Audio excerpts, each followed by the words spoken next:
The verse we're going to discuss this time is verse 7 of Uڵḷadu Nāṛpadu. This is the, we can say, the last of a series of 4 verses. There is further continuity, but these 4 verses are particularly talking about how the world seems to exist. In verse 4, Bhagavan said, if oneself is a form, the world and God will be likewise. If oneself is not a form, who can see their forms and how to do so? We see the world as a multitude of forms, phenomena, of all kinds. There's physical phenomena, and there's all, because we perceive the world only through our mind, there's all our mental phenomena colour the picture of the world. So we see the world as a happy place, a sad place, a beautiful place, an ugly place. We are not just perceiving forms, we're perceiving them through the coloured glasses of our mind. So, but we're seeing the world as forms. And what we call the world is all these forms that we see outside ourselves. So what Bhagavan says in this 4th verse is, the world seems to be a form or seems to be a collection of forms only when we experience ourselves as a form. And likewise God also.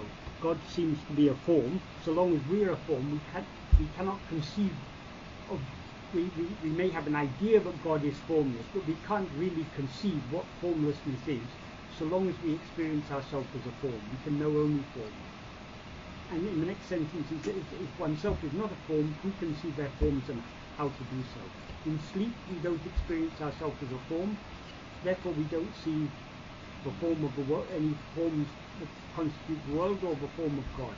Only in waking and dream the possibility of seeing the world and God is there.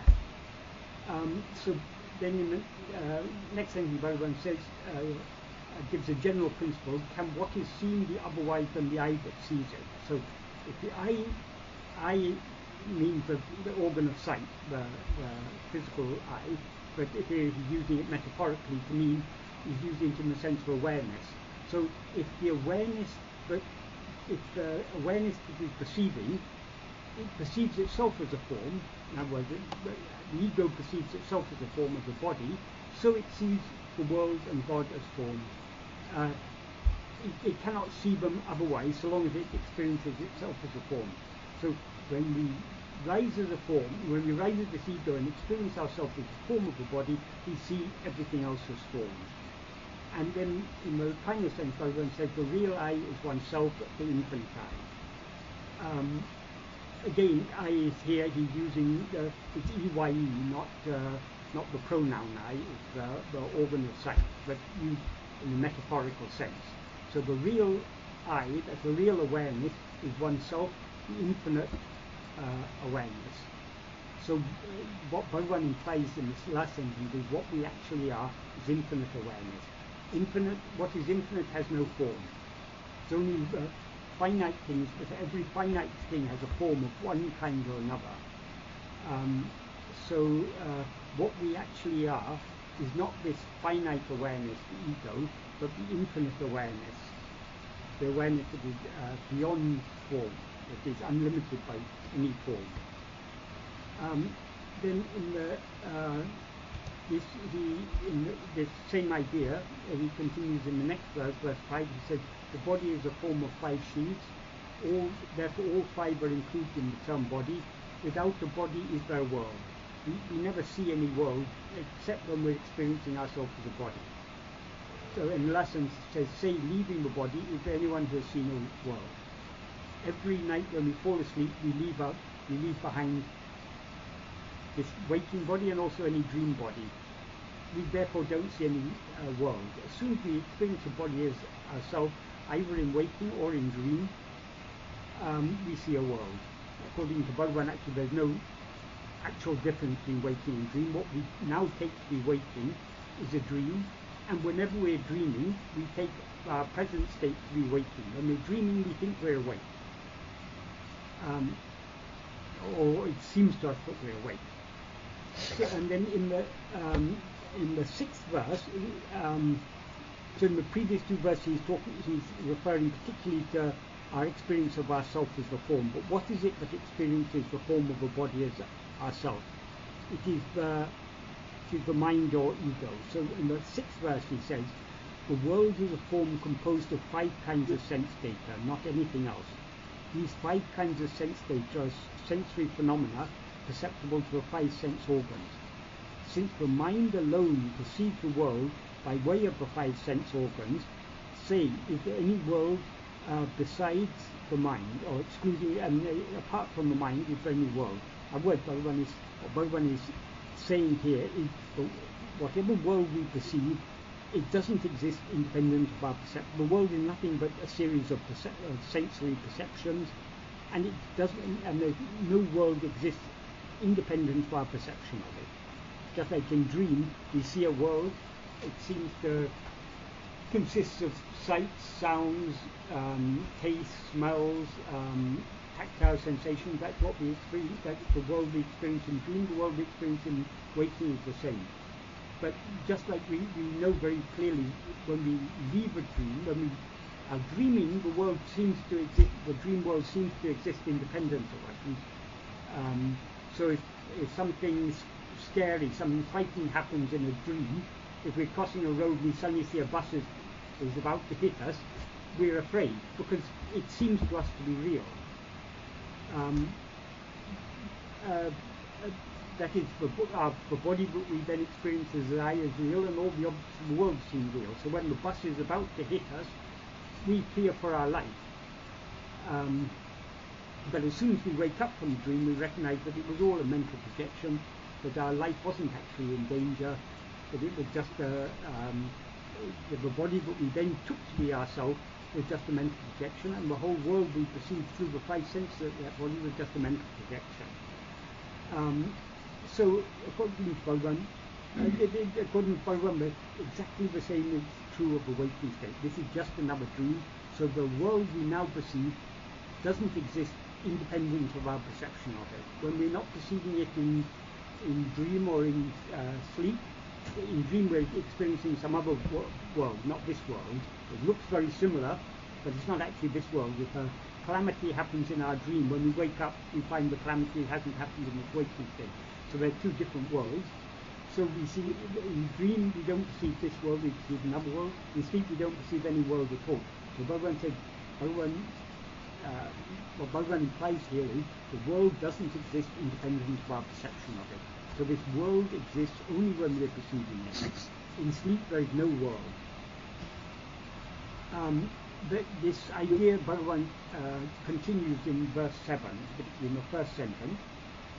What he says in verse 7 is ulahu, aṟivum, oṉṭṛāy, udittu, oḍuṅgum, ēṇum, ulahu, aṟivu-taṉṇāl, oḷirum. What this means is, though the world and the mind arise and subside simultaneously, the world shines by the mind. That is, as soon as our mind rises in waking or dream, the world appears along with it. And as soon as the mind subsides, the world also disappears. So the appearance and disappearance of the mind, that is the perceiver, and the world, that is what is perceived, is simultaneous. But though they appear simultaneously and disappear simultaneously, the world shines by the mind. See, the main verb is oḻirum, which means shines. But Bhagavan isn't using it in a physical sense of shining, but in a metaphorical sense. In a physical sense, there are 2 ways in which things shine. Certain objects, such as the sun or fire or an illuminated light bulb, shine by their own light. Whereas other objects like a table or a book or a chair, they don't shine by their own light. Unless they're illumined by some other light, we can't see them. They don't appear. So just like many objects appear by some light other than themselves. Now it is daylight, we're seeing so many objects by the light of the sun. So it's the sun that is illumining your view. Likewise, in a metaphorical sense, the world doesn't shine by its own light. It doesn't appear unless it's illumined by the light of the mind. What Bhagavan means by that it's illumined or it shines by the light of the mind is that it's the mind that makes the world known. The world cannot be known or cannot be perceived unless it is known by the mind, unless it is perceived by the mind. If the world doesn't know itself, it doesn't perceive itself. Sometimes when people used to ask certain questions to Bhagavan about they used to say, oh, the world's in such a terrible situation, what to do, how to solve all the problems of the world. Bhagavan says, who says the world has problems? Did the world come and tell you it has problems? It's you who say the world has problems. Problems exist in your view. And when people said, it's obvious the world continues to exist when I'm sleeping, it's seen by other people. Bhagavan used to say, well, if the world exists in sleep, let it come and tell you in sleep that it exists. It doesn't. Because the world, it doesn't exist independent of our perception of it. So what is aware of the appearance of the world is only the mind. That's what Bhagavan means by the world shines by the mind. He doesn't state it here, but we can also think a little further along these lines. Does that mean the mind shines by its own light? No. At night time, if there's a full moon, we see the world illumined by the light of the moon. But the moon is not shining by its own light, it's deriving its light. The moon is just a lump of rock up in the sky, a rather large lump of rock. And so it's not casting any light of its own. The light that you see coming from the moon is reflected from the sun. But by the reflected light of the sunlight reflected on the moon illumines objects at night. So we can see on a full moon night, we can see many objects which we couldn't see if there was no moonlight. So the mind is like the moon. It doesn't have a light of its own, because if it had a light of its own, it would always shine. But when does the mind shine? It shines only in waking and dream. In sleep, it doesn't shine, because it has no independent existence. It's a form of awareness, but it's not the real form of awareness. It's because of the pure, the sun, which illumines the mind, is pure self-awareness. That is what we actually are. But the mind is only it's sometimes called chittabhasa. Chittabhasa means a reflection of awareness, or a semblance of awareness. If we look at ourselves in the mirror, we say we're seeing a reflection, but what is that reflection? It's a semblance of ourselves. It looks like ourselves, but it's not actually ourselves. If someone punches the mirror, it doesn't hurt us, even though we're seeing our reflection in the mirror. So chittabhasa means a semblance of awareness. The mind seems to be aware, it seems to have an awareness of its own, but it's only a reflected awareness, like the light of the moon.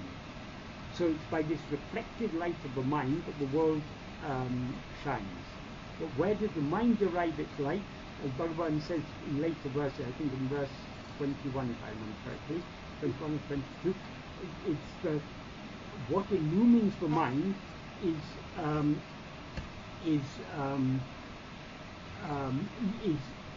well, there he says the Lord, who shines in the mind, illumining the mind, lending its light to the mind. The Lord there means pure self-awareness, what we actually are, our real self. That is what is illuminating our mind. But that's not actually directly what he's dealing with here. Here he's talking about how the world shines, how the world seems to exist. It seems to exist only by the mind. So, in effect, what Bhagavan is saying in this sentence is very similar to what he said in the final sentence of the previous verse, namely that is there a world apart from the mind? only by the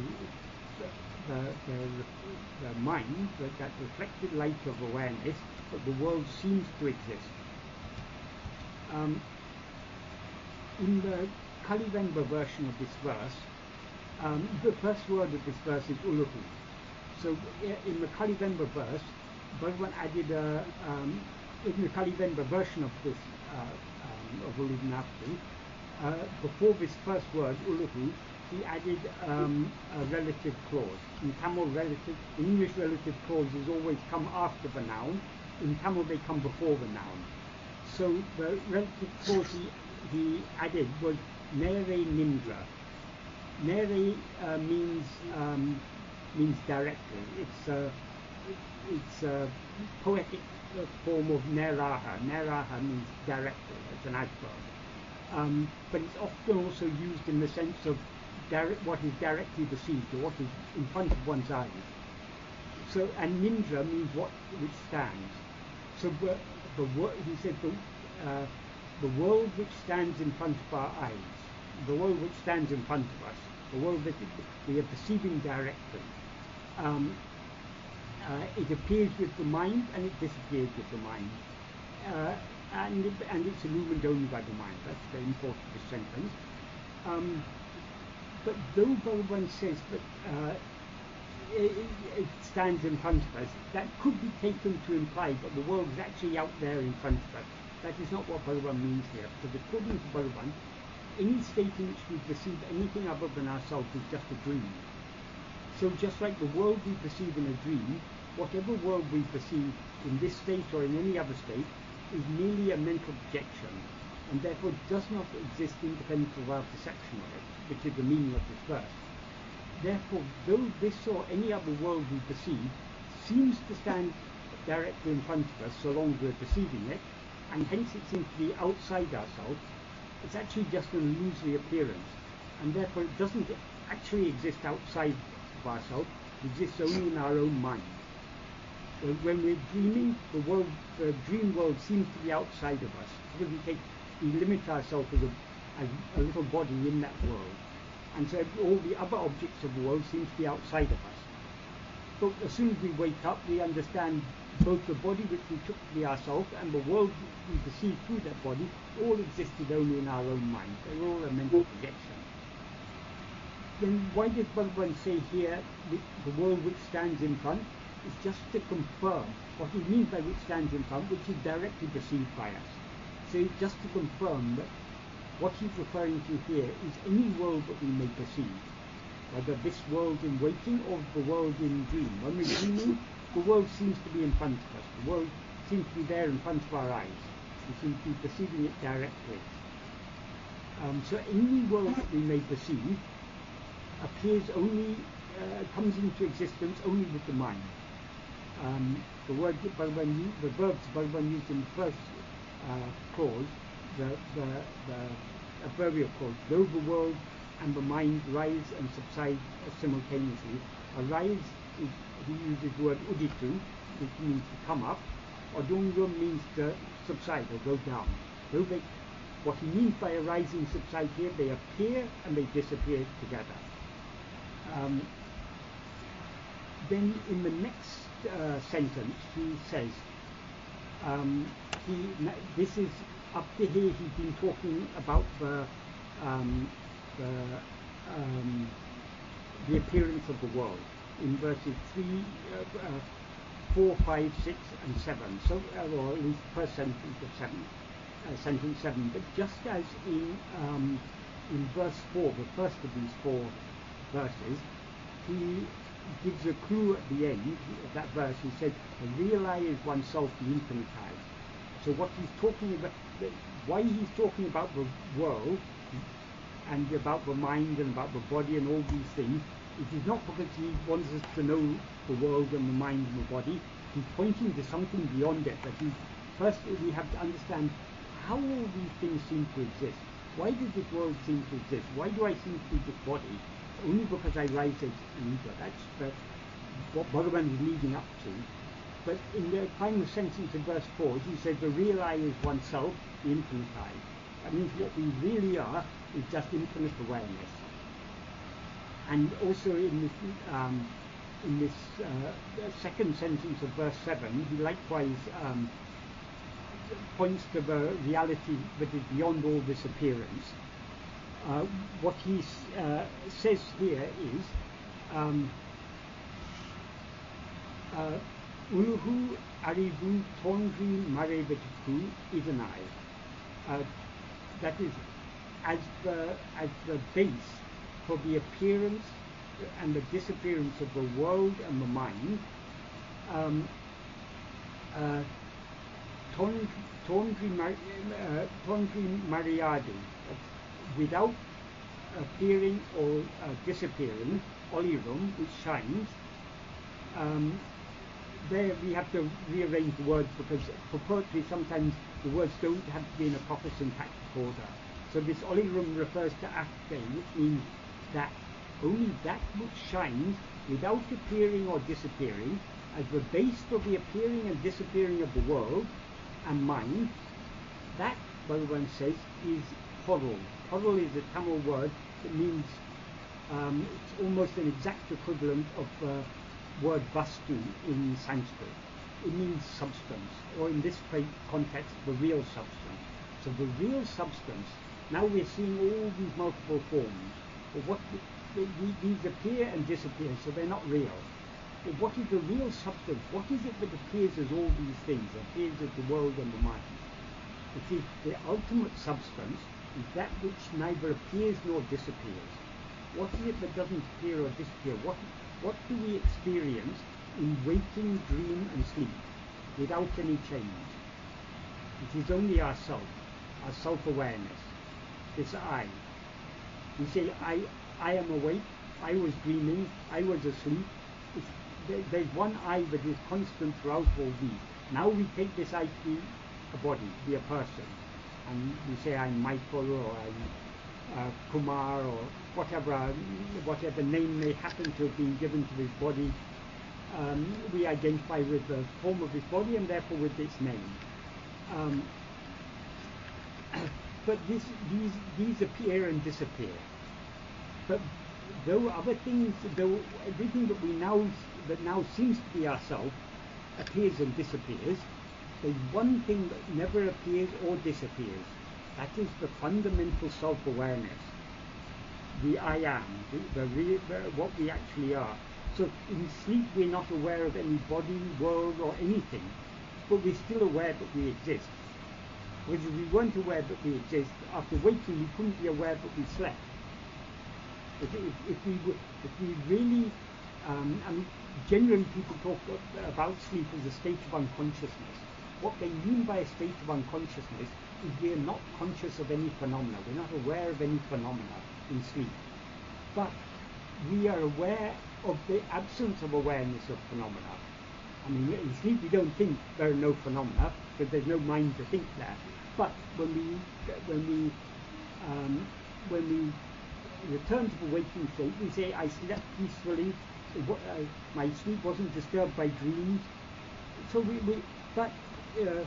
from the perspective of our mind in the waking state, because our mind takes all these multiple phenomena to be real, and its awareness of this phenomena to be real awareness, it feels sleep is a state of darkness, a state of ignorance, a state of which nothing is known. But who is it who knows that nothing in sleep? That is,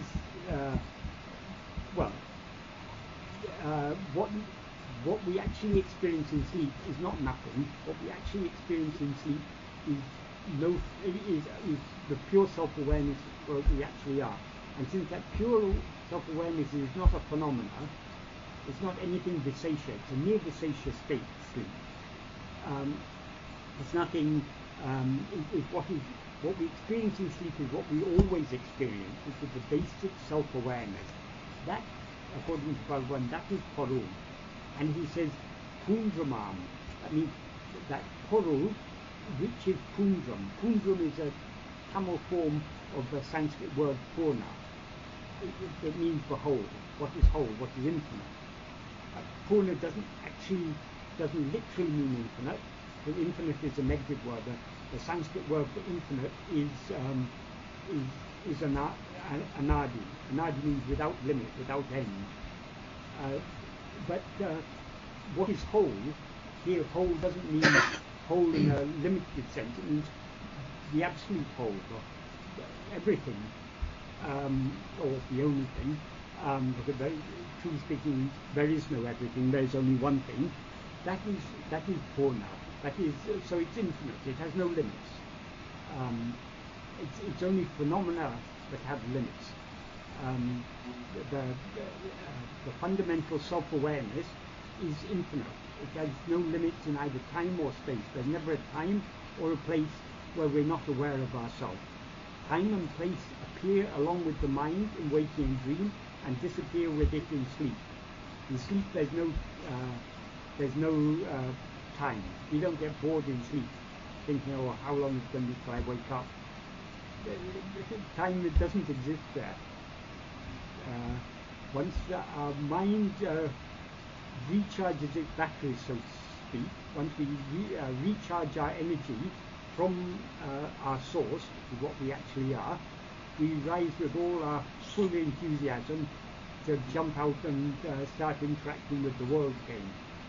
That is the nature of the mind. But while we're actually sleeping, it's a peaceful state. We're not aware of any passing of time. We're not aware of anything except ourselves. One thing I forgot to mention when I was talking about the first sentence is the word that Bhagavan uses here.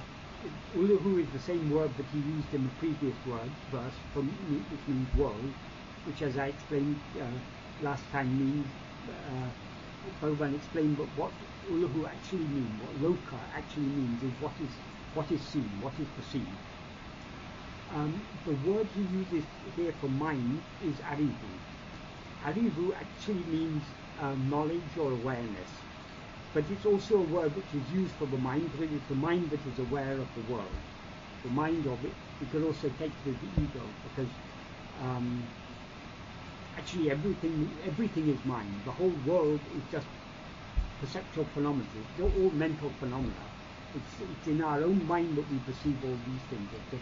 It's a series of mental images of what constitute the world. We have sight images. We see objects, we hear sounds, those are also auditory, we have visual images, auditory images, taste images, so we can say the whole world is a series of images or impressions. But that's all in the mind, they're all mental phenomena. So, but the mind consists of two parts. As Bhagavan says in verse 18, he says, thoughts alone, thoughts alone are mind. So the mind is nothing but thoughts.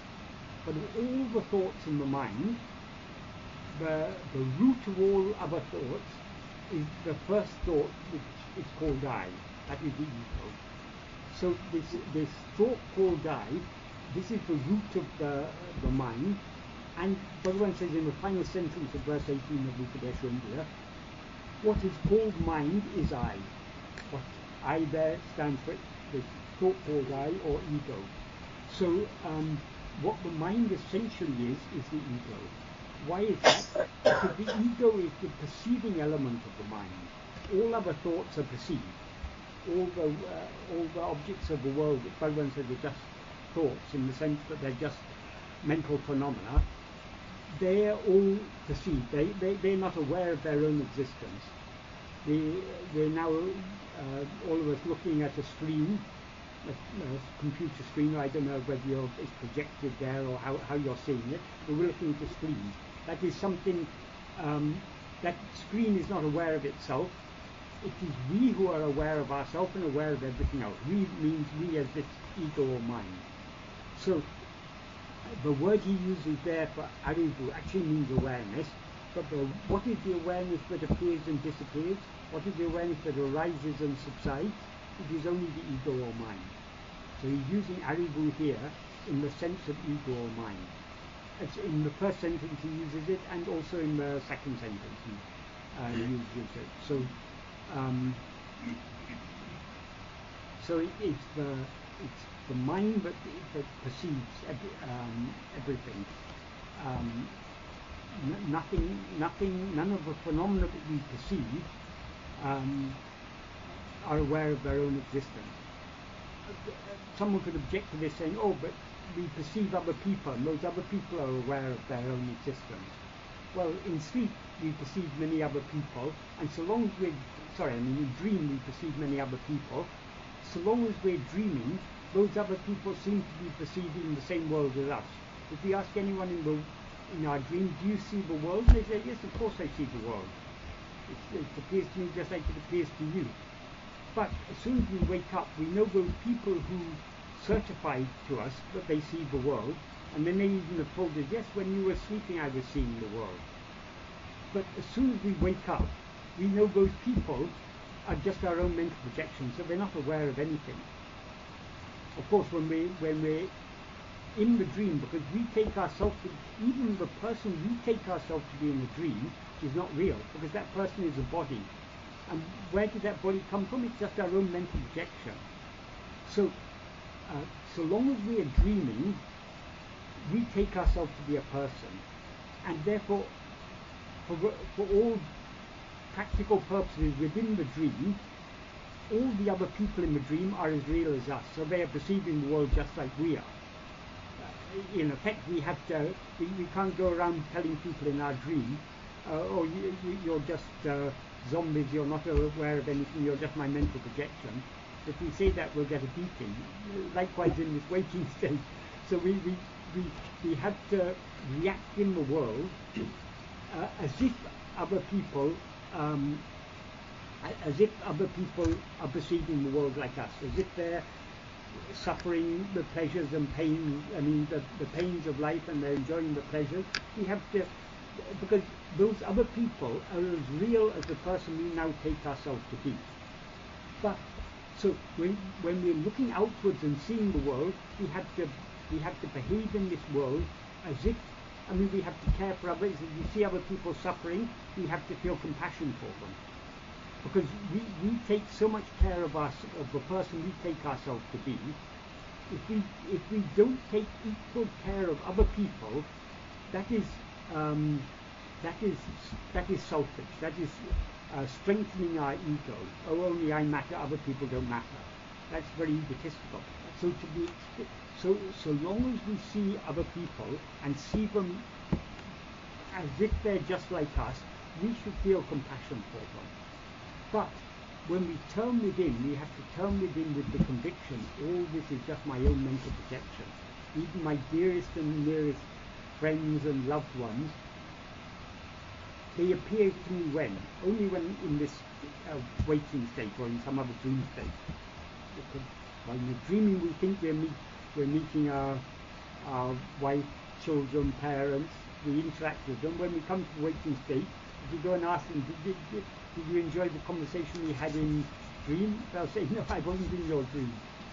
So it's all, these are all tricks of the mind. But so long as we're in a dream, we have to interact with the dream as if it's real. That is, so long as we are allowing our attention to go outwards.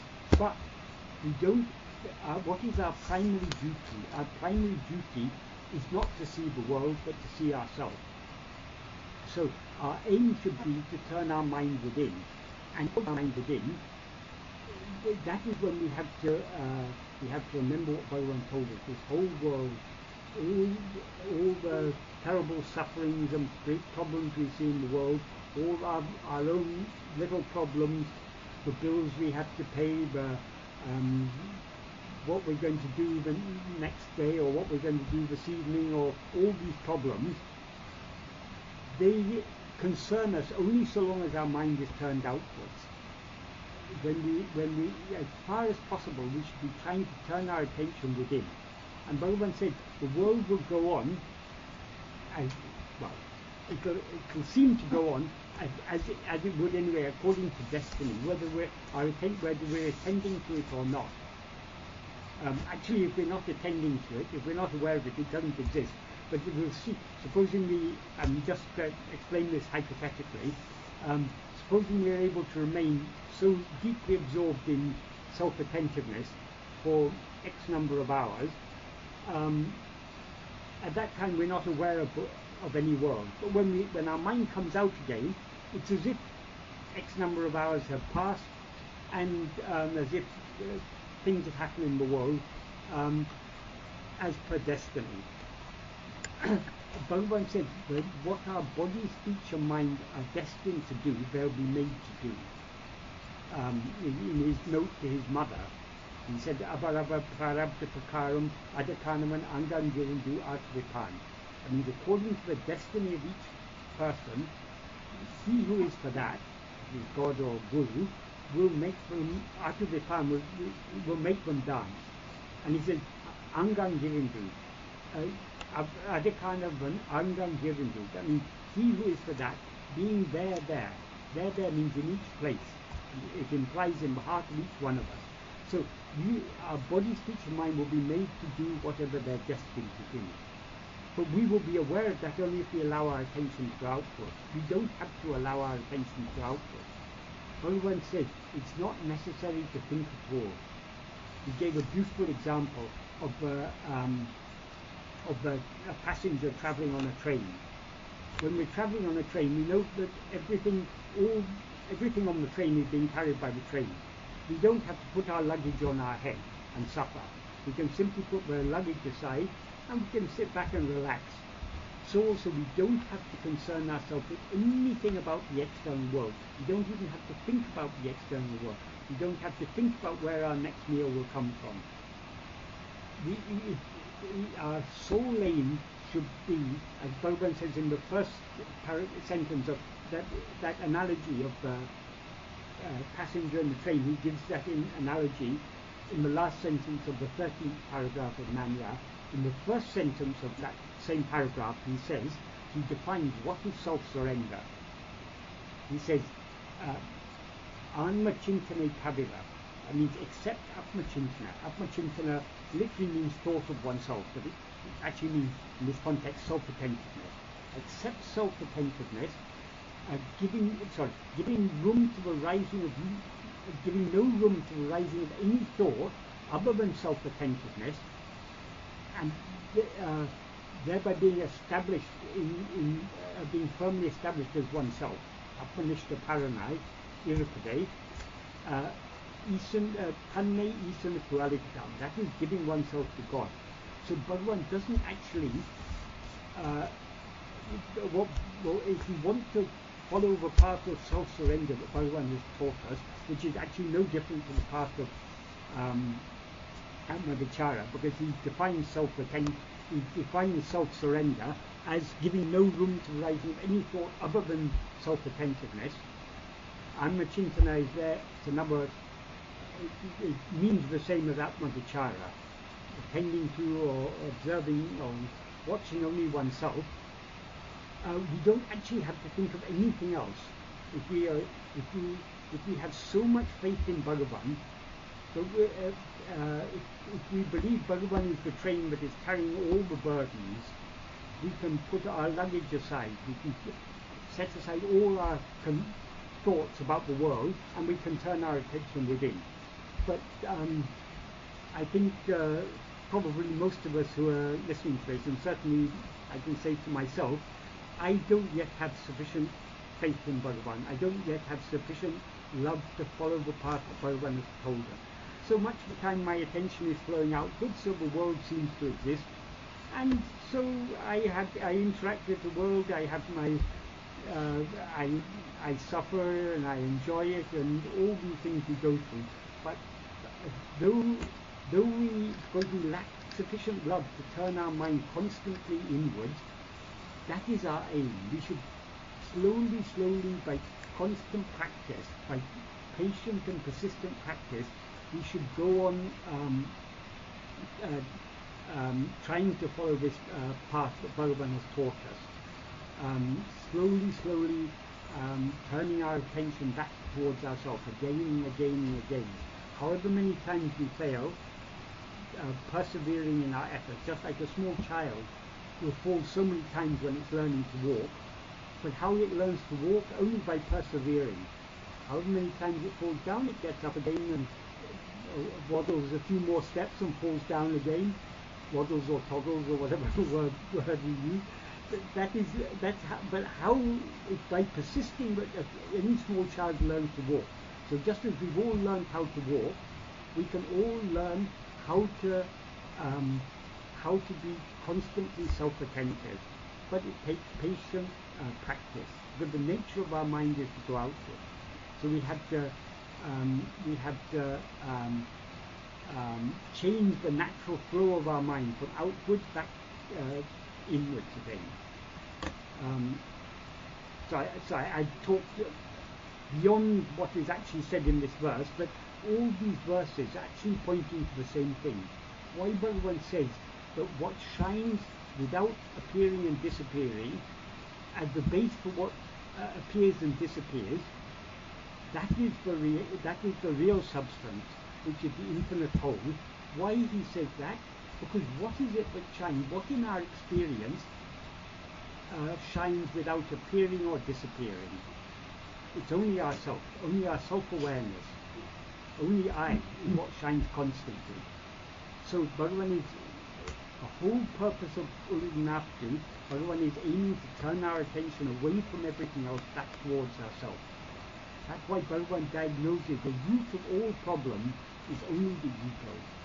If the ego rises, everything rises. If the ego doesn't exist, nothing else exists. So all problems originate from the ego. In fact, the ego is itself the sum and substance of all problems.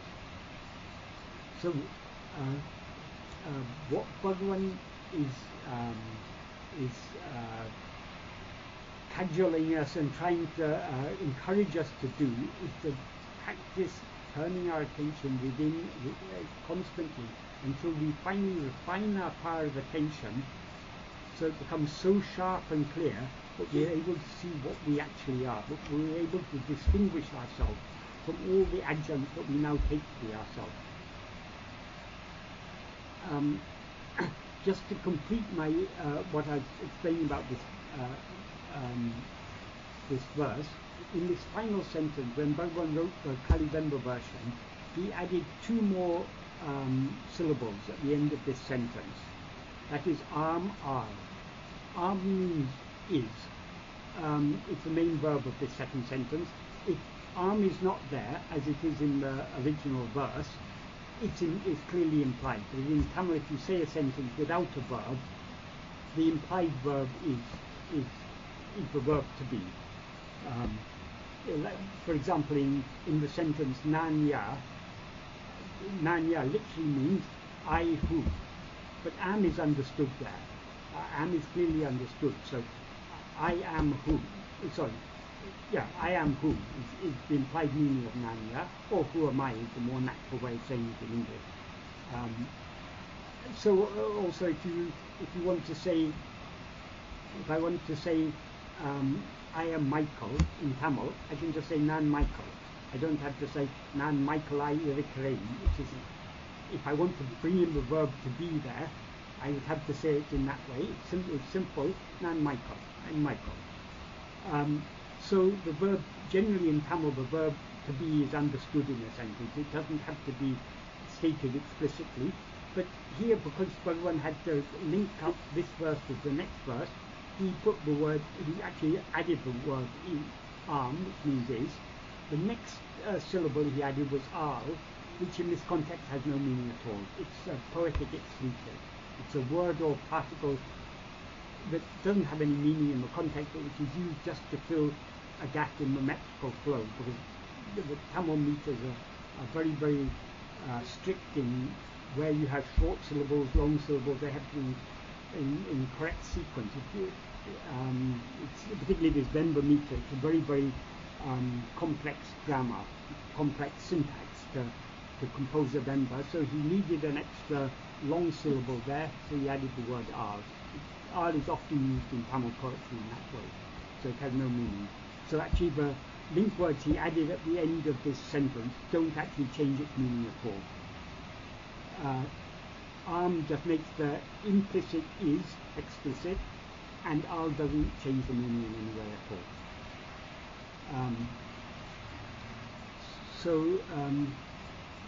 This is a very, very important verse. First of all, because he points out that as he had said in the previous verse, that the world doesn't exist independent of the mind.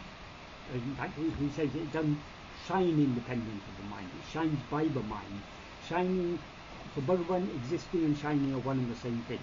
Except in the case of the world and the mind, they shine. They seem to shine, they seem to exist. They don't actually exist. It's just an illusory appearance. Both, not only the world is an illusory appearance, the mind which sees the world is an illusory appearance. What is real is only that which doesn't appear or disappear, but which is the base for the appearance and disappearance of everything else. That alone is the reality. That alone is the real substance. That is what we actually are. So these verses of ulahaṟivu, Bhagavan packs so much meaning into so little, so few words. We could go on discussing the meaning of these verses, and it's not only what he says in each individual verse. There's so many connections. So if you just read one verse in isolation, you'll get only a limited meaning of it. But if you read it in the context of the whole work and make connections between this verse and other verses, then it all becomes clearer and clearer. And there are also connections between what Bhagavan says in ulahaṟivu and what he says in, for example, in Naņā or any of his works. There's so many connections are there. That is what manana is about. Manana is making the connection. Forming a coherent understanding of what Bhagavan has taught us. We don't get a coherent understanding from just one statement. We have to fit them all together, like putting a jigsaw puzzle together, so we get a clear and coherent picture of Bhagavan's teachings. And that's why often reading ulahaṟivu, talking about ulahaṟivu, thinking about ulahaṟivu, or any of Bhagavan's work, is such a useful exercise, because first it gives us a clear understanding of Bhagavan's teaching, and with that clear understanding, our conviction that all we need to do is turn within, but nothing outside is actually real. It's all just an appearance, and it appears because I've risen as the ego. So who am I who have risen to see all this? That we're constantly encouraging ourselves and reminding ourselves that our real task, our real duty is to turn within. So Bhagavan's teachings are like a map. When we go on the journey, we take a map with us. And as we proceed along the journey, we look at the map, and if we look at the map before going on the journey, we can understand the relation between the various places we're going to visit, how far the distance between them, and which is north, which is south, which is east, which is west, southwest, or whatever. We can understand all these things, but we don't. But the map becomes much more meaningful to us when we actually go to those places, when we actually see what the places look like. Then the map becomes far more meaningful to us. So also when we're following Bhagavan's path, his teachings are like the map we take with us. As we follow the path, his teachings become more and more meaningful to us. And it's not more information we get from his teaching, but deeper and deeper understanding of what Bhagavan is saying in his works. That is why it is said Sravana. Sravana means hearing, literally, but in this context it means reading the writings of the Guru. Manana, reflecting on them, thinking about them, making all the connections between them, understanding why what Bhagavan says. When Bhagavan says it's a dream, we have to think about that. Why do we believe this is not a dream? What evidence do we have to show to show that this world is not a dream? There's actually no evidence. There's nothing in our waking state that actually can prove to us that this is not a dream. Likewise, we believe the world exists independent of us, of our perception of it. But since we can't perceive it, independent of our perception of it. We can never know that anything exists independent of our perception or experience of it. So we think of all these things, and we slowly strengthen our conviction that what Bhagavan is telling us is the truth. And we all now feel, I am this person, I'm this body.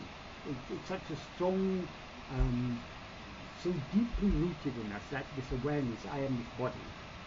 But though we experience ourselves as this body, when we consider what Bhagavan has taught us, we can understand logically, how can I be this body? But if I'm this body, I can't be aware of myself.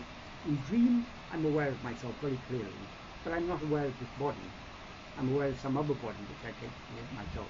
In sleep, I'm aware of myself, but I'm not aware of any body at all. So how can I be this body? So in this way, we have to be constantly thinking about Bhagavan's teachings and understanding why Bhagavan has taught this, and why. Obviously, we can't prove the truth of Bhagavan's teachings, but Bhagavan gives us lots of reasons to doubt all our old beliefs. So we have to set aside all our old beliefs, and if we wisely take what Bhagavan has taught us, at least as tentative beliefs, because Bhagavan doesn't tell us, believe what I say. He says, investigate yourself and see for yourself what I say is true. So we need to have the Shravana, we need to have the Manana. But most important of all, we need the Nididhyasana. Nididhyasana means deep contemplation. The deep contemplation that we have to do is contemplation on what? Only contemplation on ourselves. In other words, self-attentiveness, Atma-vichara, Atma-chintana, whatever we call it, all the same. So that is what Nididhyasana is. By doing that Nididhyasana, what are we turning our attention towards? We're turning our attention towards ourselves. Though we now seem to be this mind, what is the light that is shining through this mind? It is only the pure self-awareness that we actually are. So the original, the source of all illumination is us, our own self-awareness. That is what illumines the mind, which in turn illumines the world.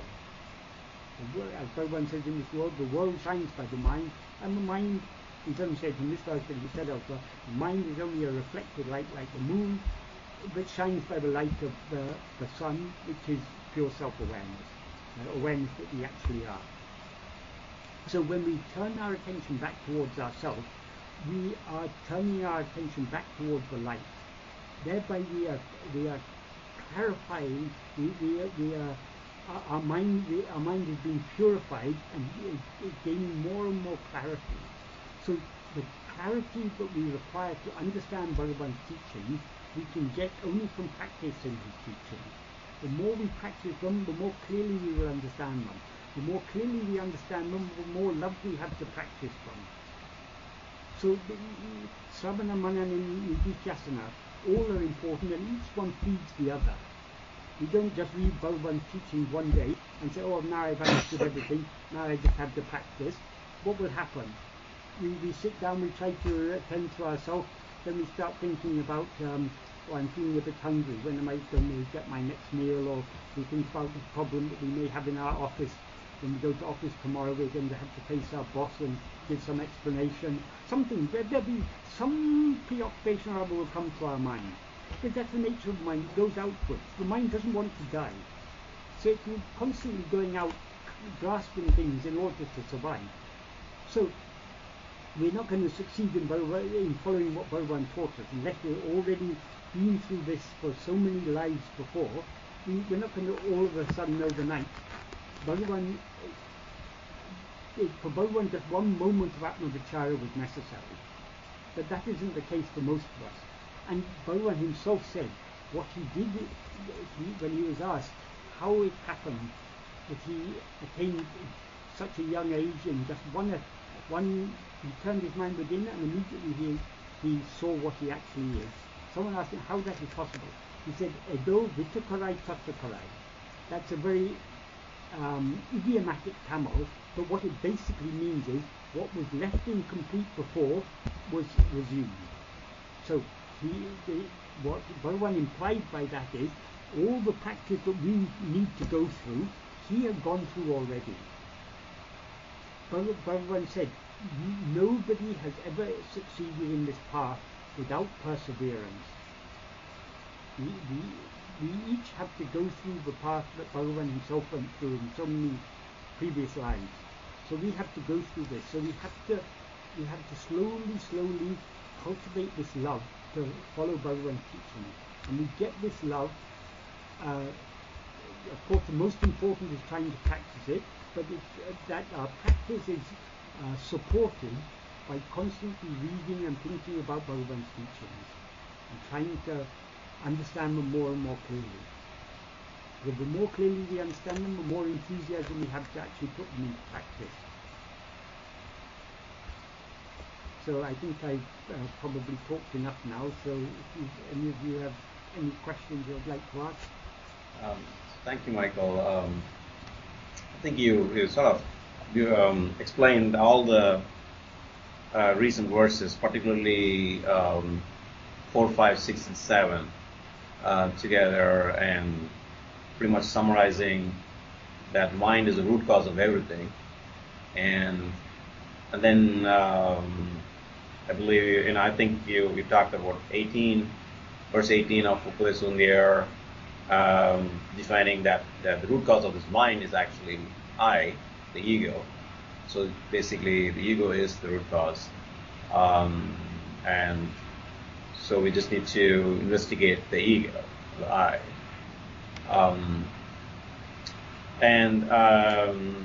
Immediately one would ask, so if all is an illusion, if mind is what is projecting it, then how do we go about in this world? And to which I think you explained, we act as if we are in it. So which reminded me of a couple of verses from Uڵḷadu Nāṛpadu 26 and 27, where Vasishtha instructs Rama, you act as if you play a role in the world. So, I was thinking in my mind, if you could give us some contemporary examples, how we go about with that as if, can you explain it a little bit more? Practically how we can, or maybe if you give some examples, it may be useful for us. Well, we don't actually have to concern ourselves so much about this, because, as Bhagavan said, what we are destined to do will be made to do. Anything that we try to do but we're not destined to do, we can try as much as we like. I think President Trump is not a very good president. I'm sure I could do a much better job than him, so I can try and become president of America. I can try as hard as I like, but it's not going to happen. But I'm free to try. So there's so many things. We're all aspiring for things. We all have hopes and fears. We try to avoid certain things. We have an illness. We know some surgical procedures. We're likely to be prescribed a surgical procedure, so we're very, very careful about what we eat, and we hope that somehow we take medicines, or we hope that somehow or other we can avert it. But if we're destined to undergo that surgery, we're going to have to undergo it anyway. So this is our life. We're constantly seeking certain things and trying to avoid certain things. So long as our mind is going outwards, so long as we're aware of the world, we cannot be free of likes and dislikes. We can lessen our likes and dislikes by accepting everything is the will of Bhagavan. Whatever happens by Bhagavan's grace. It's for my own good. But still, when we have undergo a painful experience, we want to free ourselves from that painful situation. And when we, in the present circumstances, we want to extend it as long as we can. But we know it never happens. Pain follows pleasure, pleasure follows pain. They go on. I mean, our life is a constant interaction. I mean, a constant oscillation between pleasure and pain. And but all these problems, this pleasure and pain, all these things happen when we allow our mind to go outwards. Bhagavan says we don't actually have to allow our mind to go outwards. whatever, we may feel, oh, I've got a family, I need to support them, I need to earn, I need to pay all the bills and everything. If it's your destiny to earn, I mean, sorry, not even your destiny. Let's be more precise about it. If it is the destiny of the body and mind that you now take to be yourself, to earn, to pay the bills, to look after your family, that body and mind will be made to do it. Even if you're constantly turning your attention within, these outward actions will go on. That has to be said, so long as we take the world to be real. But actually, a dream appears only when we see it. So it's only when we allow our attention to come out that any of these things happen. Because we're not yet having sufficient love to drown ourselves back into our source, to drown our attention back into the source from which it arose, we have to, this external life seems to us to be real. We seem to have a family, we feel care and concern for them. All these things, these are natural things. So long as the mind is outward going, we will have our likes and our dislikes, we'll have our loves and our hatreds. I mean, we can't help feeling love and affection for those who are near and dear to us.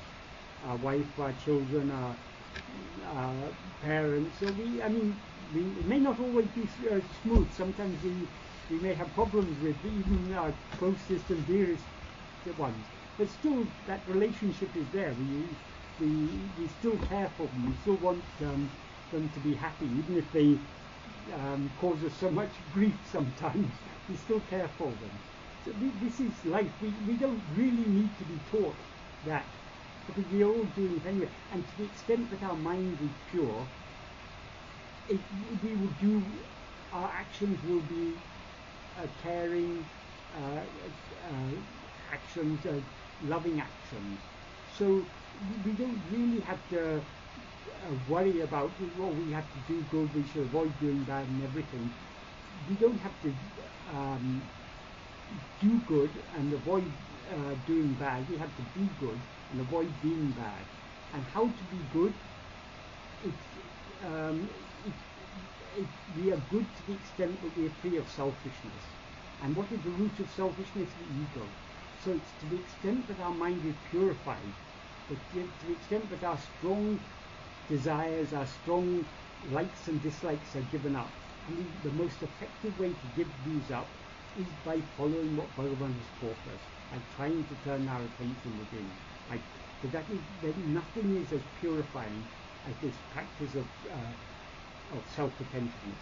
Sure, we can purify our mind by following the path of bhakti, bhakti in this sense I'm talking about, this project I'm meaning by bhakti, I mean external bhakti, bhakti for God external, an external God.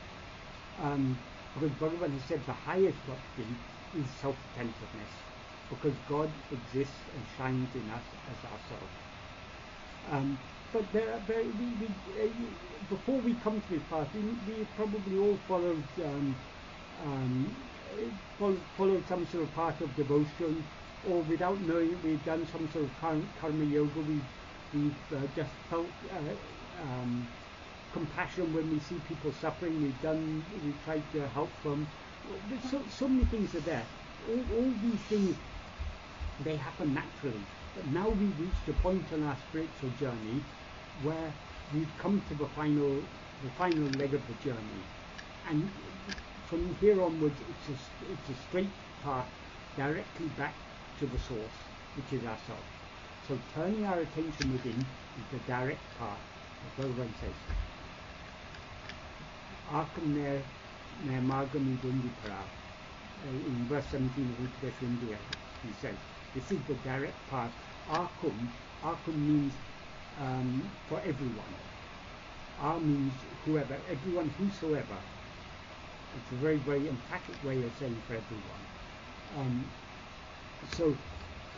But ultimately we will all come to this path sooner or later. Even the worst people in the world, after undergoing so many problems for so many countless births, sooner or later their mind will they'll get dejected with all these things, and they'll try to find a better path, and they get slowly their mind gets purified.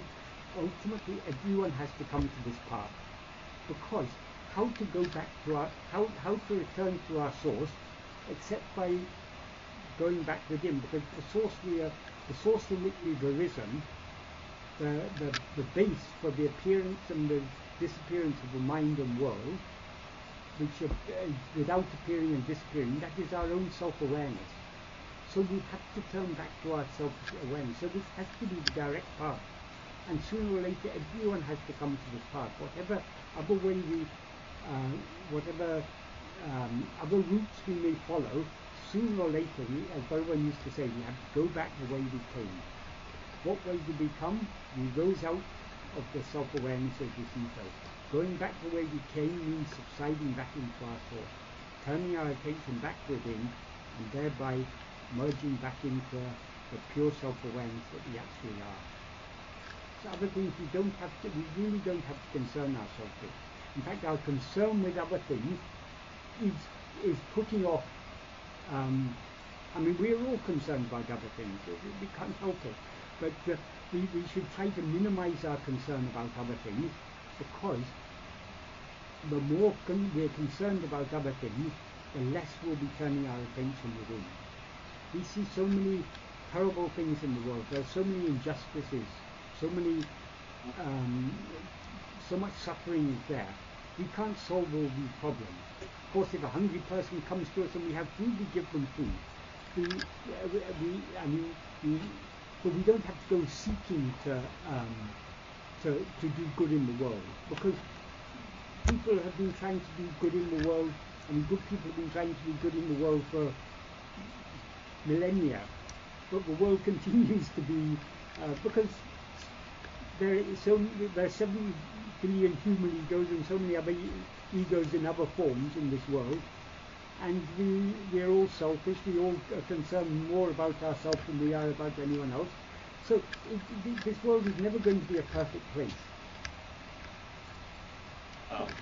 The only perfect place is in our own heart, and to remain forever in that perfect place, we have to get rid of the root of all imperfection, which is the ego, which we can get rid of only by investigating what it actually is. So, thank you, Michael. And towards the end of your discussion, you also explained in detail about Ravana, Manana, Nidhi Darshana, and regarding the first one, which is Shravana.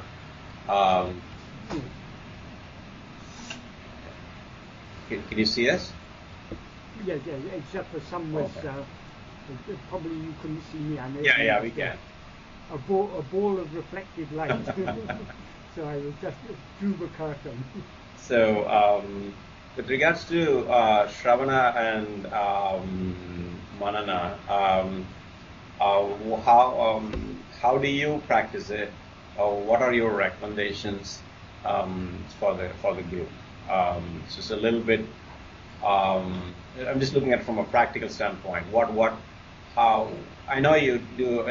You read and reflect on Bhagavan's original works a lot. And what do you see as the superiority of that over the recorded works? I just want to hear it from your. Okay. Well, I know you've written about it in the blog, and also I just want to hear it explained. Basically, what direction the mind goes in, the mind naturally goes towards what interests it. For me, there's nothing more interesting than Bhagavan's teaching. So I love to think about Bhagavan's teaching. I also try to practice as much as I can, but when my mind comes outwards, I like to read his teachings, I like to think about his teachings, I like to discuss his teachings with others. I like it when people ask me questions, it makes me think more deeply about Bhagavan's teachings. So these things happen naturally because I'm interested in Bhagavan's teachings. So that's, I don't think we can say how you should do it. All we can say is take interest in Bhagavan's teachings. Everything else will take care of itself. But we'll take only. I can't go out into the street and tell someone take interest in Bhagavan's teaching. It has to come from within. So why we're all here sitting talking about Bhagavan's teachings and thinking about Bhagavan's teaching, it's because Bhagavan has planted that interest in our heart. So we just have to. Sadhu Mukti used to say, all we have to do. Bhagavan has lighted the lamp of bhakti in our heart. That bhakti means the love for him, for Bhagavan and for his teaching. He's lighted that lamp in our heart. All we have to do is to protect that lamp and to constantly feed it and keep it burning brightly in our heart. So we have so many other concerns in the world, and slowly we're trying to withdraw our mind from all these external concerns, but we can't do it overnight. But in the midst of all our concerns, other concerns, we should, our greatest concern should be to keep this flame of love for the learning teachings and for putting them into practice, keeping that flame alight in our heart. The other question you asked was about the different sources that are available of Bhagavan's teachings. Well, obviously, when we're reading works like Uڵḷadu Nāṛpadu,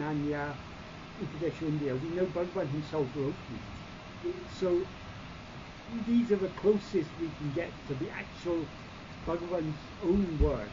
I mean, these are Bhagavan's own words. In other books, it's what other people have recorded of what Bhagavan said. And people will record what they... nobody had tape recorders. Nobody... well, there were tape recorders in those days, but Bhagavan's voice was never recorded. Once when they tried to record his voice, Bhagavan just kept quiet. And when they asked him, oh Bhagavan, why didn't you... Only when the equipment was disconnected, Bhagavan said something. And they said, oh Bhagavan, why didn't you say that before the equipment was disconnected? This person came from a long distance to record your voice. Bhagavan said, how to record my voice? My voice is silent.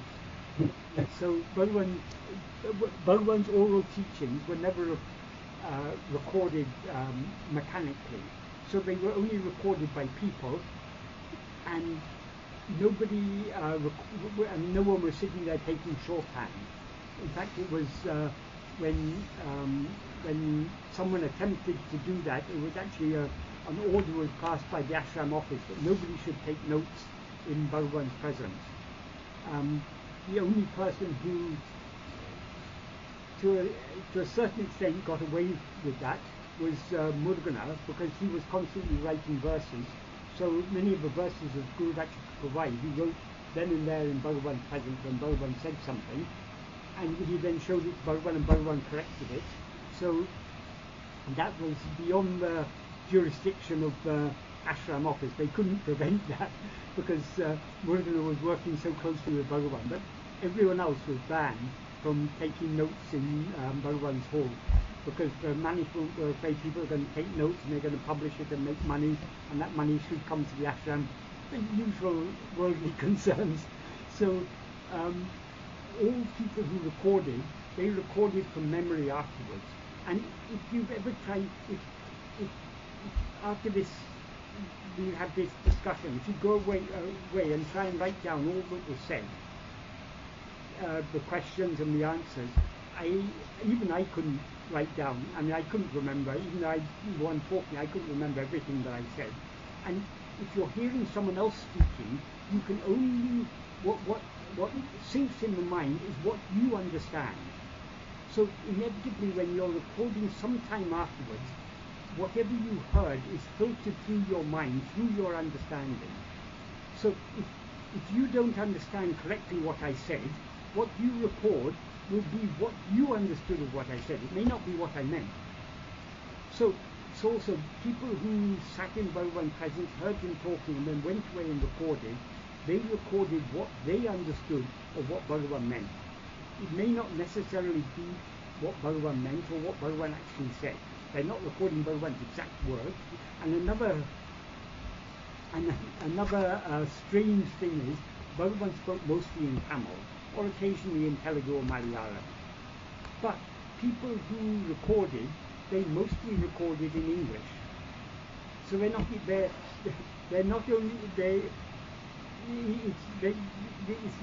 even close to the actual words that Bhagavan used. So, I mean, there are very nice things in talks in Day by Day in these books. Possibly the best one of those type of books is Maharshi's Gospel, where it was carefully edited. But even Maharshi's Gospel, even the Tamil version of Maharshi's Gospel, we can't say it's the exact words of Bhagavan, but it does. It is a good presentation of Bhagavan's teachings. These are not perfect. We want the perfect source. Bhagavan's own writings are the most reliable. And particularly, there are three texts in which Bhagavan has systematically expressed the basic principles of his teaching. Those three texts are, I would say, most important of all is Uڵḷadu Nāṛpadu, Upadeshundya and Nāṇya. Well, Nāṇya is the only one that's in prose, and arguably there's more in Nāṇya. There are more words there, and it's Nāṇya is a very, very, very special work, because though it was originally questions and answers, Sri Ramana asked questions and Bhagavan answered them. Bhagavan in those days was writing, so Sri Ramana often copied what Bhagavan wrote on the slate, or what Bhagavan wrote on the sign. But even if he recorded afterwards from memory, he did so very accurately because his mind was very well attuned to Bhagavan. Bhagavan came to teach a very, very simple path, the path of who am I? And the very first question which Sri Ramana asked Bhagavan was, who am I? So he was the perfect disciple, and he was as a person, he was an exemplary person. Even after so many years, when he came to Bhagavan, when everyone knew about who am I, Nāṇya, and that it was recorded by Sri Ramana, he would come into the hall, and if you didn't know who he was, you were sitting there and you didn't know who he was, you'll think just some simple villager had come. He would come with folded arms, have his arms folded like this, and he'd come to Bhagavan's presence, prostrate before him, and he'd go and sit in a far corner of the hall. Such a humble person he was, and he truly followed Bhagavan's path. And finally, when the news came that he had passed away, when the telegram was received by Bhagavan that Sri Ramana had passed away, Bhagavan said, Shiva Prakasham Shiva Prakashamana. That means Shiva Prakasham has become the light of Shiva. And that's Bhagavan's way of saying he's merged back into a source, into Shiva, which is Bhagavan himself. So, and not only Sri Ramana recorded Nāṇya, Bhagavan, it was such an accurate recording that Bhagavan himself later rewrote it in the form of an essay, slightly modifying here and there things that Sri Ramana, slightly improving on what Sri Ramana had recorded, but Bhagavan himself wrote it as an essay, so that we can take as 100% reliable record of Bhagavan's oral teachings. Though Bhagavan, more important than the question and answer version is the essay version, because once Bhagavan wrote it as an essay, the earlier questions and answers of Sri Ramana, someone rewrote them using the wording Bhagavan used in the essay to make the present 28 question and answer version. So that is a very, very, very special work, Nāṇya. There's no other work in prose to compare to it. But Uڵḷadu Nāṛpadu and were both written at the request of moṇḍṛā. And the first one that was written was Upadeshundya. It was written in a particular context, and it was written very systematically. moṇḍṛā and Bhagavan discussed it and planned how it should be written. And that covers the whole range of spiritual practices. And in the first 15 verses, Bhagavan shows how all other spiritual practices must culminate in Atma-vichara. And then in the next 15 verses, he deals purely with the path of Atma-vichara and the outcome of Atma-vichara. So that's but I would say the most important work of all is uڵḷadu Nāṛpadu, because Murugan came to Bhagavan with a very, very simple request that he recorded in the practical verse. What he asked Bhagavan is, teach us the nature of reality and the means of attaining it, so that we, the people of the world, may be saved. So the uڵḷadu Nāṛpadu, the purpose of uڵḷadu Nāṛpadu is very, very simple. What is the nature of reality? What are the means of attaining it? So, but though Murugan asked Bhagavan to teach the nature of reality, Bhagavan actually doesn't say a lot about the nature of reality in uڵḷadu Nāṛpadu. What he points out is the main subject of uڵḷadu Nāṛpadu is the ego. Because the ego rises, everything rises. The world shines because of the ego. So he's dealing with the ego, and if what is the nature of the ego? It rises by grasping form. It stands by grasping form. It flourishes, feeds itself and flourishes by grasping form. But if it tries to grasp itself, it takes flight. Pedinal open critical. So it takes flight.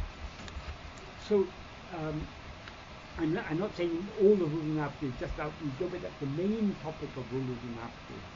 And he deals with other things like about what is seeing God. Bhagavan says very beautifully, what is seeing God? He says, uڵļadu Khan. Uڵļadu Khan literally means becoming food or becoming prey is seeing. So if you want to see God, what is the way? Be swallowed by God. Become food to God. In other words, it's only when we lose the ego that we can see God. Because what is God? God is what we actually are. So it's by seeing what we actually are, thereby dissolving the ego, that we come to see what God actually is. Thank you, Martha. Any other questions? Yeah, Kathy. Yeah, go ahead, Kathy. Okay. I'm kind of new to this, Michael, so I just want to kind of understand when you were talking about projections. Yeah. Okay, and so even right now, as I'm sitting here, my projection of the world and all the beings, and even you, is a projection of what's coming from me. And so is it? I'm kind of simplistic in my mind, trying to absorb it. So am I? Okay. Is it me explaining me to me, as you're explaining it? Yes. Ultimately, it is. It is, yes. Because what actually exists is only you. So, in a dream, you may be having a discussion with someone, and someone may explain something to you in a dream. And you go, oh, I didn't understand that before, now I understand it, you may think. And even when you come to waking, whatever was explained to you in a dream, you may think, oh, I could never work this out in the waking state, but somehow I understood it in dream, because someone explained it to me. But who was it who explained that thing to you in dream? It was only your own mind. And when we talk about, you were saying, I'm sitting here and projecting all these things. The I that is sitting there, that I, what you're referring to as I there is that body. That body that you now take to be yourself is itself a part of the projection. You yourself are as much a part of the projection as I am, or anyone else, any of the rest of us are. But what is it that says? Sorry, I don't know your name, but what is it that feels this body is I? That is the ego. And if you look at that ego very, very carefully, as Bhagavan says, it will take flight. It doesn't actually exist. It seems to exist only so long as you're looking at other things. in a dream, so long as we are caught up in experiencing all the dream phenomena, the dream persists. But if in a dream, if you try to turn your attention back to yourself, and who is it who's seeing all this? If you try to turn your attention back towards yourself, you will often find you can just wake up like that, because in dream, in most dreams, we're not so strongly attached to the body we projected as we are now. Now we're very strongly attached to this body, so it's not so easy to dissolve this dream. But in dream, a sudden fright in a dream will wake you up. But the same fright in this present state won't wake you up. It's not that that is a dream and this is not a dream. It's just this is a denser type of dream. It's a dream to which you're more strongly attached. Because of the strength of attachment to the body which we now take to be I, that is why people say, oh, dreams are often just very fleeting. One moment I find I'm talking to a friend in London, and suddenly I find I'm in New York, and suddenly then next minute I'm in Tiruvannamalai, and then I'm talking to my father who passed away so many years ago. Things are constantly changing, unstable. In some dreams it's like that. That is because in those dreams it's only a half-blossom state of the ego. We haven't fully projected. We've sort of half projected and we're not fully attached to that. But there are some dreams we wake up and it takes us a few minutes to adjust to the fact that it was a dream. It seems so, I mean, it was such a solid, real seeming dream. All dreams seem real when we're experiencing them, but certain dreams, we're more strongly attached to that body, so it seems more solid. So all these states, any state in which we're aware of phenomena, according to Bhagavan, is a dream. But some dreams, we're more strongly attached to the body. Some dreams, we're less strongly attached to the body. That's the only difference. Thank you. But in all dreams, whatever body we take to be ourselves is as much a projection as all the other people. That's why some people say, oh, everything is just my mental projection, I don't have to care about anyone else. You yourself are your own mental projection. Why do you care so much about you? If you're hungry, you'll go and look for food. You'll do anything you can to find food. If you're really hungry, you'll do anything you'll be desperate for food. Why shouldn't you be so concerned about other people when you're so concerned about this person you projected as yourself? Why shouldn't you be equally concerned about the people you projected as others? So even though the whole world is a dream, being compassionate towards others in this dream is perfectly logical. Because those others are as real as the person we now take ourselves to be. If you really don't care for the body you take to be yourself, if you're not bothered about whether it eats, whether it drinks water, whether it breathes even, then you can be you don't have to care about anyone else. But when our mind comes out, when we experience ourselves as body, we care so much about this body. Well, when you used to say, people sometimes criticize, in Hinduism they worship idols. Bhagavan used to say to people who criticized idol worship, he said, everyone in this world is an idol worshipper, from the smallest ant to everyone. Because what is the idol we all worship? We worship this body as I. We get up in the morning, we take bath, we choose nice tasty food to give it, we put on nice clothes and everything. That's exactly what they're doing in temples.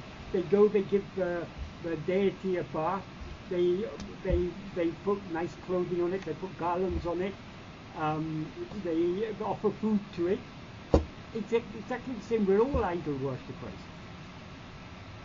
because we take the body as I.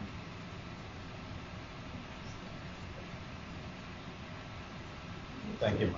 So long as we take this body as I, we should see the whole world as God. So you're not higher or lower than anybody because you're everybody. Exactly. Exactly. It's just you. It's high and low, and it's all just a trick of the mind. Of course, we all like to feel we're special, we're in some way special, but everyone wants to feel there's something special. So even the smallest ant feels special in its own way. So it's natural, because eye is special. When we take a body to the eye, that body seems to be special. When we take a person to the eye, that person is special for us, of course. But is this person what we really are? That is what we're here to question and to investigate. If consciousness or self is the witness and not the witnessed or object, what is the seat of consciousness or what is the seat of witness? There's a lot of confusion about this word witness. It is sometimes said in Advaitic literature that Atman is Sakshi. Atman means oneself. We are the Sakshi. Why it is said Sakshi? Because now we strongly identify ourselves with a certain body and mind. But actually, this body is an object perceived by us, isn't it? Even the mind, all the thoughts, what is the mind? It's just a collection of thoughts. Every one of those thoughts is an object perceived by us. So the reason this talk of Sakshi is there is we're trying to separate ourselves. This is what is called Drisya Viveka. Drisya Viveka. Drik is actually the word is dris, but in Sandhi, in conjunction, it becomes drik. Drisya Viveka. But the dris, that is the seer. Drisya is what is seen. So Viveka means distinguishing. So we're trying to distinguish what is the seer from what is seen. So we try to isolate the witness, that which is aware of everything, from what it is aware of. So what is it that is aware of everything? It is the ego.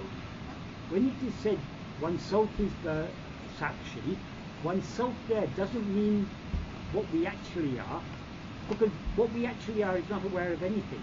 It's only when the ego rises that everything comes into existence. So what is witnessing the world? Bhagavan said clearly in these verses of Uڵḷadu Nāṛpadu, there's no world apart from the mind. Because the world is just a series of perceptions, and what perceives it is the mind. So there's no world independent of the mind. So the Sakshi is the ego. We are trying to separate the ego from all the adjuncts. Now I feel I am Michael. Michael is the name of a person, a body. So these are adjuncts. When I'm asleep, I don't feel I'm Michael. Now I feel I'm Michael. So this is something that's added to me. This is upadhi. It's a superimposition. So I'm now trying to separate myself from Michael. That's why I turn my attention back to myself. So to whom am I turning my attention? I'm turning my attention back to the one who is witnessing all these things. It doesn't mean I have to sit there witnessing, imagining, yes, I'm witnessing the world. That is not what is meant by that. Well, who is the witness? I am. So who am I? Who am I who see all this? Bhagavan often said, to whom does all this appear? Why Bhagavan gave those questions? Because he's trying to turn our attention back towards ourselves. So this idea of Sakshi, of the witness, is intended to turn our attention back towards ourselves.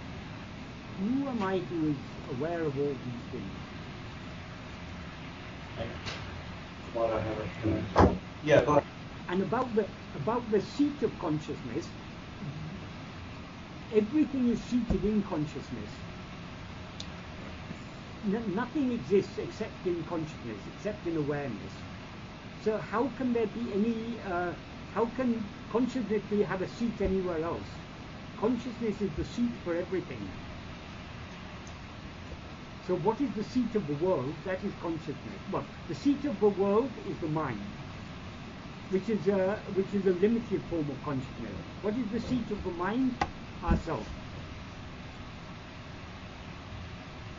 That's why Bhagavan often used the word in Tamil, iḍaṉ. Iḍaṉ means place. He used it sometimes, he's on the Pidapitam, the birthplace. What is the birthplace of the mind? Ourselves. So Bhagavan often used the word place as a metaphor for the original, for what we actually are. In the verse we've just discussed today, the word he used for base is iḍaṉ, which is a modified form of iḍaṉ. It comes from the same, it's an alternative form of the same word, but iḍaṉ means base, iḍaṉ means place. So what is the seat of consciousness? You are the seat of consciousness, because you are consciousness. Yeah. Go ahead, Ram. Michael, on that thought process, is there the word is a projection of the mind. Is there a definite end to the thoughts if we keep at it? Yes, there is. Because how do thoughts come in? What is the root of all thoughts? Ego. Yes. So the end of the ego is the end of thoughts. We cannot get rid of all thoughts without getting rid of the ego. And what is the ego? The ego is a wrong awareness of ourselves. That which feels, I am this person, that is the ego. But this person is not what we actually are, because this person appears in waking and dream and disappears in sleep. But we exist even in the absence of this person in sleep. So we are not actually what we seem to be. So if we look at ourselves very carefully, if we turn our attention within, cultivate that, refine our power of attention until we can see what we actually are. See is here used metaphorically, because we can only talk about this we can only use metaphors. No words can adequately describe the practice of Atma-vichara, which is why Bhagavan often used very simple metaphors to describe it. He said, see yourself. See yourself doesn't mean go and stand in the mirror and look at your face. See yourself. See what you actually are. Turn your attention within.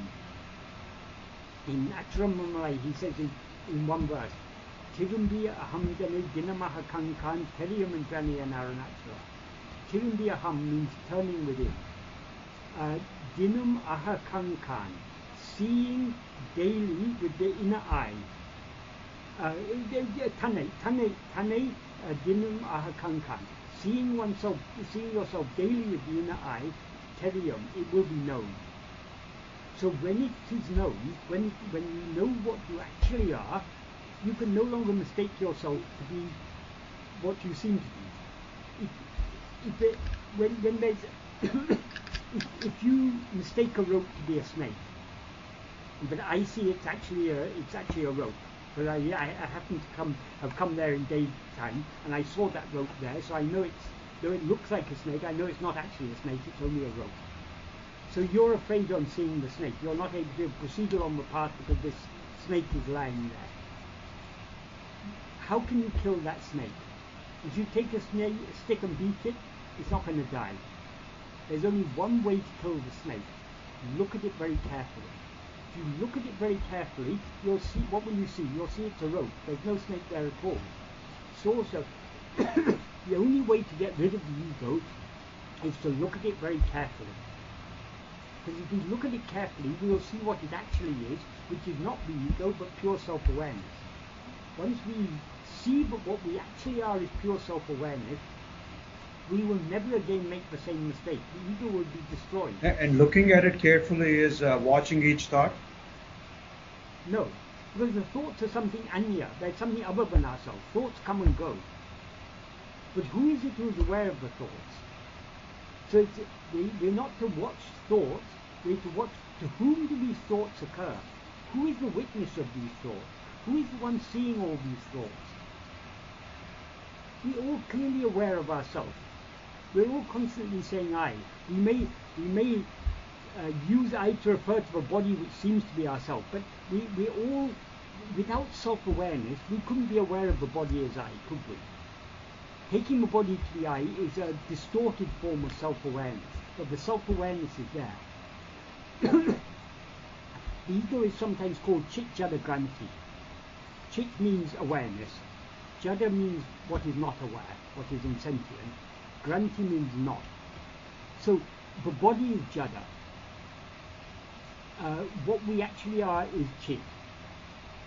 When these two get mixed together, the not formed by the mixture of these two is what is called ego. So now when we turn our attention back towards ourselves, we are trying to separate the Chit from the Jada. How do we separate? We get attached to the Jada by attending to it. So when we try to attend to ourselves, to the simple self-awareness that we actually are, we are separating ourselves from everything else. And when we again, words fail because we cannot express it adequately in words, but words are only pointers. So we have to try and express it in words, which are never quite capturing it, but the best we can say, we have to focus our attention very keenly on ourselves. Supposing you're reading a really interesting book, because it's so interesting, even if there's some noises going on around you, you won't notice it, because you're so interested in the book. That is, your attention is focused on what you're reading. In the same way that we sometimes focus our attention on things other than ourselves because they interest us so much. If we are so interested to know what we actually are, we will focus our attention on ourselves. Not that we ourselves are an object, but we can focus our attention on anything we're aware of. We're aware of objects, we're also aware of ourselves, the subject. So it's not an object we're trying to attend to, it's ourself. It is, to put it another way, we're always self-aware, but most of the time we're so interested in other things that we're aware of, we are negligently self-aware. That is, we're overlooking our self-awareness. We take our self-awareness for granted. We're not really interested in our self-awareness because there's so many other interesting things in the world. That's the normal state of the human mind. But we need to get that interest to know what is this self-awareness that I actually am. So just like we can attend to anything else, which are all mental images, mental phenomena, everything that we experience is a phenomena. Just like we can attend to phenomena, we can attend to ourselves, the one who is aware of phenomena. So instead of being negligently self-aware as we usually are, we're trying to be attentively self-aware. There is never a moment when we're not self-aware, but we are overlooking our self-awareness. So we're trying to be attentively self-aware. That's all the practice of Atma-vichara is. Words can point only to a certain extent. Sometimes Bhagavan had explained this so many times to people, and they would come back to him and ask, Bhagavan, how to do this? Bhagavan sometimes said, the way is not objective, it is subjective. It cannot be shown. If it was an objective way, it can be shown objectively. But if it's a subjective way, it cannot be shown by another. Everyone has to find the way themselves. Bhagavan used to say, do you need to be shown the way inside your own home? You yourself know your own home, you have to find your own way there. Thank you. Even if the lights have gone out, you still know how to get into your home, don't you? You know whereabouts on the door the key is, so you'll be able to put the keyhole is, you'll be able to put your key in there, you'll be able to go in. There are no lights inside, but you know where all the objects are, so you don't trip and you're able to go back and repair the fuse that has gone. Because it's your own home, you know it. So we all know ourselves, but we've been spending too much time outside ourselves. Now we've got to go back inside and switch on the lights. Yep. As simple as that. Not really switch on the light, because the lights are already switched on, but metaphorically speaking, the lights seem to be switched off because we're not looking at them. The light there being self-awareness. Thank you.